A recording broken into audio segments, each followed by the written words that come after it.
Դա ինքնիշխանության հաստատման մասին է խոսում։ Այսինքն ստացվում է, տեսեք Նիկոլ Փաշինյանը ինչ հայտարարություն արեց, ասում է մենք Արցախը կորցնելով Հայաստանի Հանրապետություն ենք գտել, դա լկտի սուտ է, մենք Արցախը կորցնելով Հայաստանի Հանրապետությունը լրջագույն վտանգի առաջ ենք կանգնեցրել, որովհետև Արցախը նաև մեր անվտանգության բաղադրիչներից էր եւ Արցախը մեր պատմական հայրենիքն է եղել եւ Արցախում կայացած պետություն կար ի վերջո։ Այդ ճիշտ է չճանաչված, ճիշտ է բազում թերություններով եւ թույլ կողմերով, բայց սոցիալական տնտեսական հարցերը հիմա հացը ասում են կրկնակի գին է դարձել 100 միլիոնի ամեն տարի բանը միայն ծորեն էին վերում։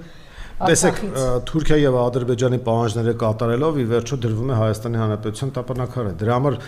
բոլորիս համար պետք է համախմբման կոչ լինի, որպեսզի փոխենք այս իշխանություններին, որովհետեւ իրենք պետական դավաճանությունը դարձրել են սեփական կաշին փրկելու միջոց։ Նիկոլ Փաշինյանը եթե իր տեսակետից նայենք, ինքը